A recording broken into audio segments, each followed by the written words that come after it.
Sunan Bungkul atau Empu Supo. Sunan Bungkul merupakan tokoh yang menyebarkan agama Islam di akhir kejayaan Kerajaan Majapahit. Mbah Bungkul saat itu berdakwah di wilayah Surabaya dan sekitarnya. Nama asli Sunan Bungkul adalah Ki Ageng Supo atau Empu Supo. Dikenal sebagai tokoh agama yang menyebarkan Islam sekaligus spesialis pembuat pusaka. Dan ia merupakan bangsawan di zaman Kerajaan Majapahit. Setelah mendapatkan hidayah dan memeluk Islam, Sunan Bungkul mengganti namanya menjadi Ki Ageng Mahmudin atau Syekh Mahmudin. Diketahui dulunya Sunan Bungkul adalah seorang petinggi Kerajaan Majapahit setingkat Tumenggung.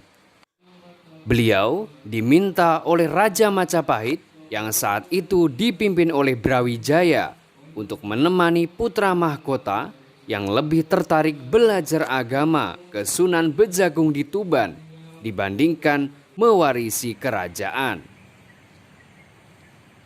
Selepas kepergian Sunan Bejagung Kidul, Sunan Bungkul kembali ke Majapahit. Dalam perjalanannya, dia terus menyebarkan ajaran Islam hingga ke daerah Pati, Jawa Tengah. Menurut kisah, Sunan Bungkul usianya mencapai sekitar 300 tahun.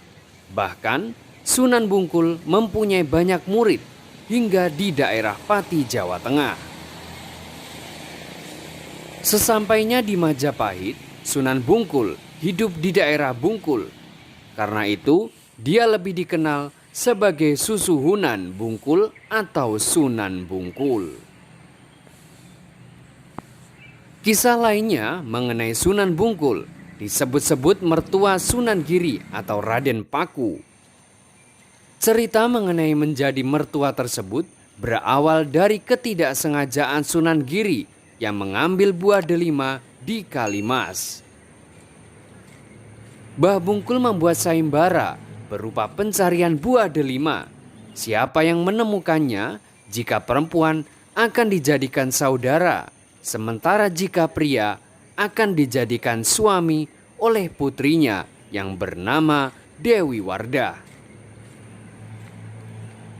Sunan Giri akhirnya menikah 2 kali dalam sehari lantaran telah dijodohkan dengan putri Sunan Ampel, yakni bernama Dewi Murtasiah.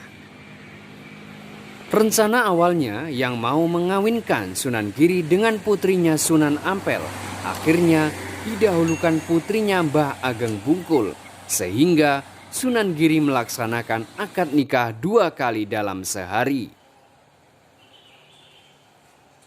Buku Oud Surabaya yang ditulis oleh J.H. von Weber, ahli sejarah asal Belanda, menyebutkan bahwa saat zaman kolonial, Sunan Bungkul sengaja tidak mengungkapkan jati diri yang sebenarnya. Dalam buku yang diterbitkan pada tahun 1931 tersebut, tertulis orang yang celaka atau kualat jika mencoba mengetahui siapa sebenarnya Sunan Bungkul. Seperti apapun kisah yang diterima masyarakat tentang Sunan Bungkul, yang jelas kini makam Sunan Bungkul menjadi salah satu bangunan cagar budaya yang dilindungi oleh pemerintah kota Surabaya.